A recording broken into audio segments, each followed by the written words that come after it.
Alright people, कैसे हैं आप सब। ईथर रिकॉर्डिंग स्टूडियोज़ के यूट्यूब चैनल में आपका स्वागत है।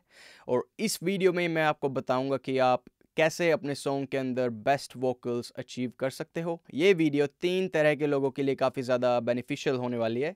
Number 1 performers, number 2 producers and number 3 engineers. So अगर आप सिंगर या रैपर या प्रोड्यूसर या इंजीनियर हो, ये वीडियो आपको बताएगी इन डेप्थ कि आपने सॉन्ग के अंदर बेस्ट वोकल्स कैसे अचीव कर सकते हो। मेक श्योर कि आप चैनल को सब्सक्राइब करें और वीडियोस को शेयर करें, लाइक करें जितना हो सके उतना, ताकि मुझे वो पहले 1000 सब्सक्राइबर्स रीच करने में आसानी हो।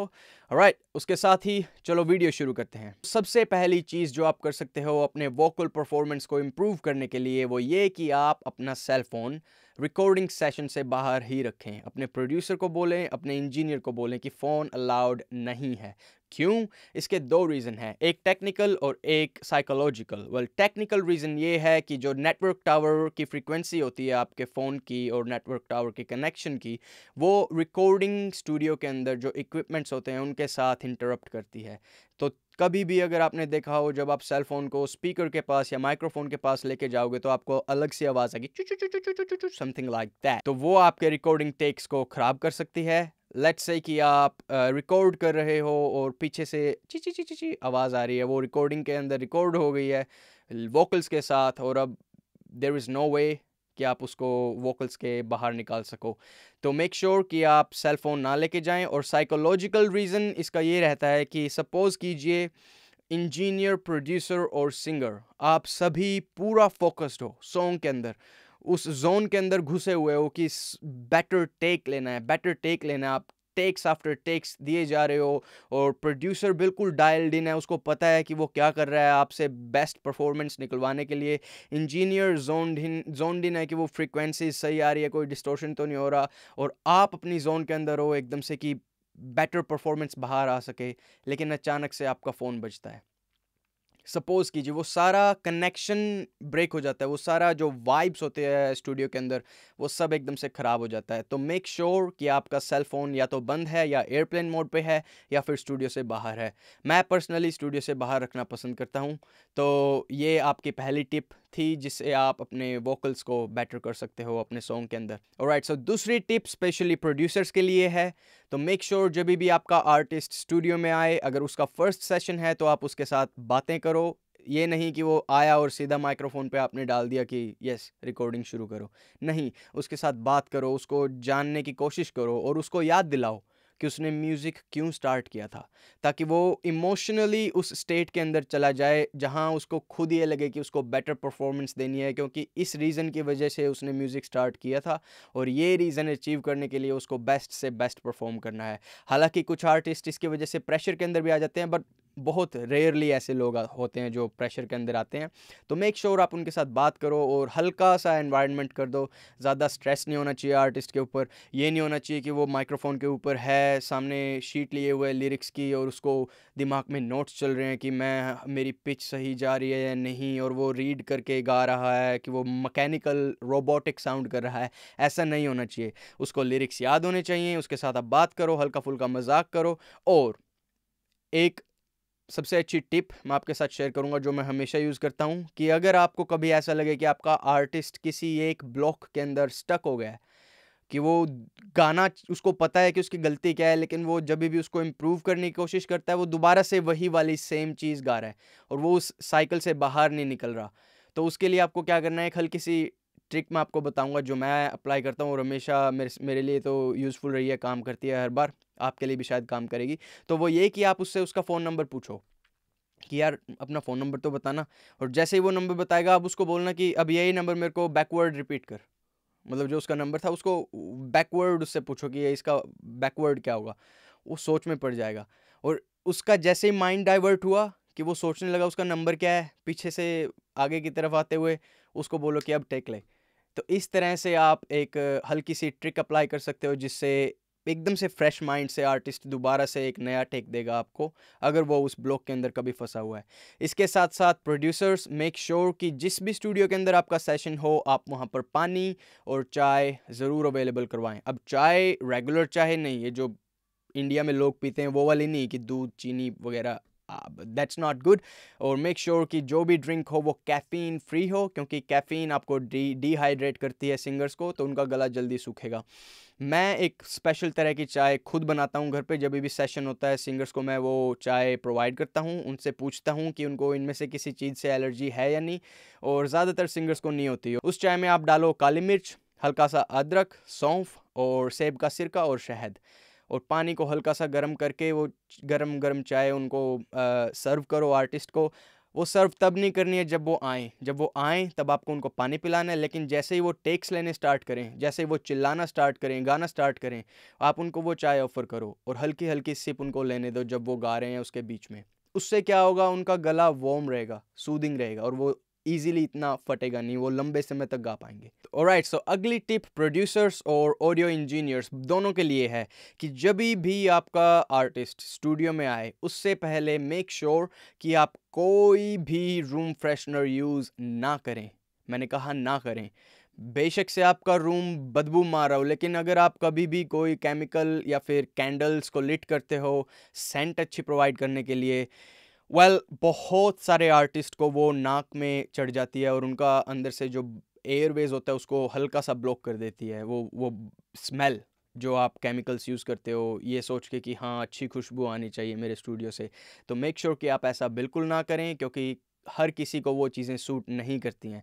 इससे अच्छा है कि आप कुछ नींबू उबालो पानी के अंदर और उस पानी को अपने स्टूडियो के अंदर रख दो थोड़ी देर के लिए। वो नींबू वो सारे एनवायरनमेंट को फ्रेश कर देगा। या फिर अपने डोर्स और विंडोज़ जो भी है उसको खुला रहने दो ना थोड़ी देर, और आपको डेली करना चाहिए ऐसा तो। ऑलराइट, सो अगली टिप मेरे प्यारे इंजीनियर्स के लिए। लेट्स से आपको पता चला कि इस दिन इस स्टूडियो के अंदर आपका सेशन होने वाला है, तो ये आपकी रिस्पॉन्सिबिलिटी बनती है कि आप उस स्टूडियो से या कॉन्टैक्ट करें या उनकी वेबसाइट पर जाके चेक करें कि क्या उनके पास वो सारे गियर्स हैं जो प्रोड्यूसर ने आपको बोला है कि ये वाले गियर से हम रिकॉर्डिंग करेंगे।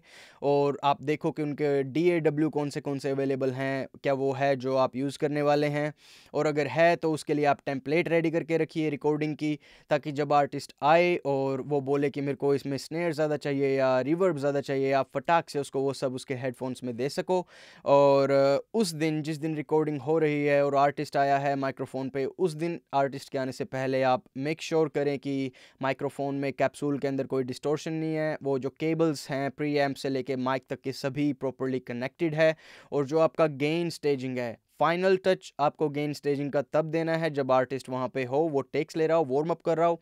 लेकिन उससे पहले आप मेक श्योर करें कि आपका जो ऑडियो इंटरफेस है वो प्रॉपरली काम कर रहा है और उसका गेन नॉब और सारी चीज़ें अच्छे ऑर्डर में है या नहीं। गेन स्टेजिंग की बात कर ही रहे हैं तो मैं आपको बताता हूँ कि वो प्रॉपर टेक्निक क्या है प्रॉपर गेन फाइंड करने की। हर आर्टिस्ट के लिए गेन अलग अलग होता है, लेकिन वो परफेक्ट स्पॉट कैसे फाइंड कर सकते हो आप। अगर कोई एक्सपीरियंस्ड सिंगर है उसको पता होगा कि सॉफ्ट वर्ड्स पे मेरे को माइक्रोफोन के क्लोज जाना है और लाउड वर्ड्स पे मेरे को माइक्रोफोन से पीछे जाना है। लेकिन अगर कोई फर्स्ट टाइमर है जिसको इतना एक्सपीरियंस नहीं है, तो आप मेक श्योर कि उसको 6 से 7 इंच दूर ही रखें माइक्रोफोन से, और जैसे ही वो गा रहा है आप सॉन्ग को याद कीजिए और अकॉर्डिंगली अपना गेन चेंज करते रहिए। हालांकि इसके लिए प्रैक्टिस काफ़ी ज़्यादा लगेगी, लेकिन गेन ढूंढने के लिए आप 2-4 टेक्स लेने दें सिंगर को माइक्रोफोन के अंदर, और जब वो टेक्स ले रहा है वार्म अप कर रहा है आप अपना गेन एडजस्ट कीजिए। मेक श्योर कि आपका गेन इतना लाउड ना हो कि वो जब तेज़ गाने लगे कि आप क्लिप कर रहे हो ऑडियो इंटरफेस के अंदर या फिर डो के अंदर या कहीं भी। और मेक श्योर कि वो जब धीरे गा रहा है कि गेन इतना लो भी ना हो कि पीछे का सारा नॉइस इतना एम्पलीफाई हो रहा है कि उसकी आवाज़ के साथ नॉइस ज़्यादा आ रहा है। तो ये एक हल्की सी टिप है जो आप यूज़ कर सकते हो कि ना ही गेन इतना ज़्यादा होना चाहिए कि वो कम क्लिप करे, ना ही इतना लो होना चाहिए कि सराउंडिंग्स भी साथ में उठे, सराउंडिंग्स का नॉइस है जो।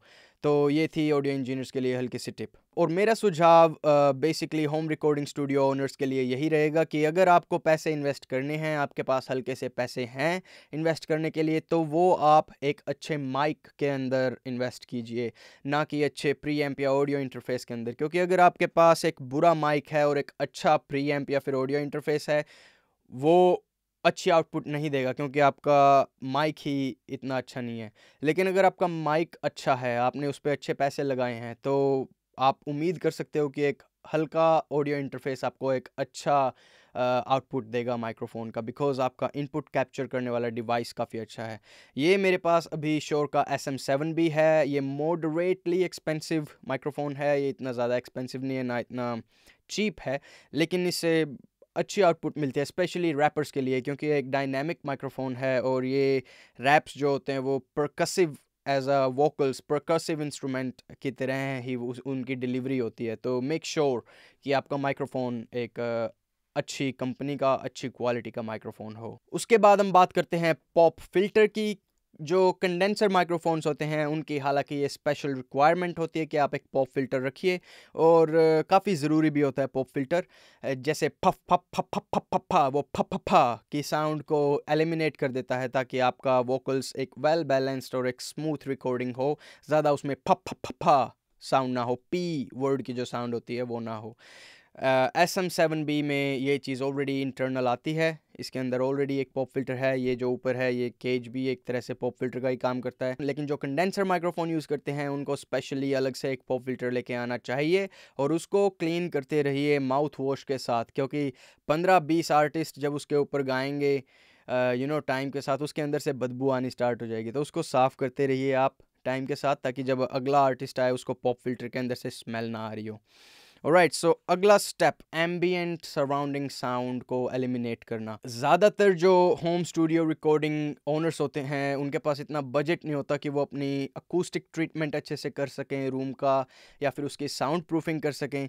तो इसीलिए आपका बेस्ट तरीका वोकल रिकॉर्ड करने का ये रहेगा कि आप एक कोने के अंदर रिकॉर्डिंग कीजिए, अपने सिंगर को एक कॉर्नर में लेके जाके रूम के, और उसके सामने माइक्रोफोन रखिए। तो माइक्रोफोन अगर इस वजह से रखा है तो मेक श्योर कि आर्टिस्ट कोने के अंदर खड़ा हो, ताकि जो माइक्रोफोन है वो सिर्फ कोने की जो नॉइस है उसको उठाए और बाकी पीछे से कुछ ना उठाए। मैंने देखा है कई बार आर्टिस्ट क्या करते हैं, एक वो केज लगा लेते हैं माइक्रोफोन के पीछे से, एक बैफल जिसको बोलते हैं, वो बिल्कुल भी हेल्पफुल नहीं होता, क्योंकि वो जो नॉइस है माइक्रोफोन के पीछे का उसको एलिमिनेट करता है। और जब आप वोकल्स रिकॉर्ड कर रहे हो तो आप कार्डियोइड पोलर पैटर्न में करते हो, ओमनी डायरेक्शन में नहीं करते। तो कार्डियोइड का मतलब माइक्रोफोन सिर्फ एक ही तरफ से वॉइस को कैप्चर करेगा, वो पीछे से नहीं करेगा। तो जब वो माइक्रोफोन पीछे से वॉइस को कैप्चर कर ही नहीं रहा है तो उस बैफल का क्या फ़ायदा। अगर आपको बैफल लगाना है तो आप अपने आर्टिस्ट के पीछे लगाइए। लेट्स से कि कोने में आर्टिस्ट खड़ा है, उसके पीछे दीवार है, उस दीवार के पास आप अपना पिलोज या फिर गद्दे जो भी है वो इकट्ठा कर सकते हैं उतनी हाइट के जितना आपका आर्टिस्ट है, ताकि जो रिफ्लेक्शंस है वो माइक्रोफोन के अंदर ना जाए। माइक्रोफोन के पीछे साउंड प्रूफिंग करने का कोई फ़ायदा नहीं रहता है। ऑलराइट, सो अगली टिप सिंगर्स और रैपर्स के लिए जो सॉन्ग के ऊपर परफॉर्म करने वाले हैं, ये आपकी रिस्पॉन्सिबिलिटी बनती है कि आप जिन लोगों के साथ काम कर रहे हैं उनको अच्छे से जानें, उनके साथ बात करें, उनके साथ फ्रेंडशिप करें, ताकि जब आपका रिकॉर्डिंग डे हो आप एकदम से वियर्ड बिहेव ना करें। हल्का सा उनके बारे में जान लो ताकि आपके पास उनके साथ बात करने के लिए कोई टॉपिक हो, और सीधा माइक्रोफोन पे जंप करके रिकॉर्डिंग ना स्टार्ट। ये हमेशा उम्मीद मत कीजिए कि वहाँ पे आपको जाके प्रोड्यूसर ऑलरेडी प्रोवाइड करेगा ही चाय या पानी। आपको अपना फेवरेट ड्रिंक जो आप रेगुलर बेसिस पे ड्रिंक करते हो रिकॉर्डिंग करते समय वोकल्स की, वो लेके जाएं अपने साथ। अच्छे से वार्म अप कीजिए, अच्छे से रिहर्स कीजिए फाइनल टेक्स देने से पहले। और एक चीज़ जिसमें आपको सबसे ज़्यादा समय लगाना होगा स्टूडियो के अंदर उस समय, वो है अच्छा हेडफोन मिक्स। मैंने काफ़ी बार देखा है जो आर्टिस्ट होते हैं स्पेशली नए आर्टिस्ट, वो इस प्रेशर के अंदर कि उनको अच्छा बेस्ट टेक देना है, वो उनको जज करेंगे उनके परफॉर्मेंस के ऊपर, वो इस प्रेशर के अंदर अच्छा हेडफोन मिक्स कभी अचीव ही नहीं कर पाते हैं। वो इंजीनियर्स को डर के मारे बोलते ही नहीं है कि मेरे को हेडफोन में ये चीज़ ज़्यादा चाहिए।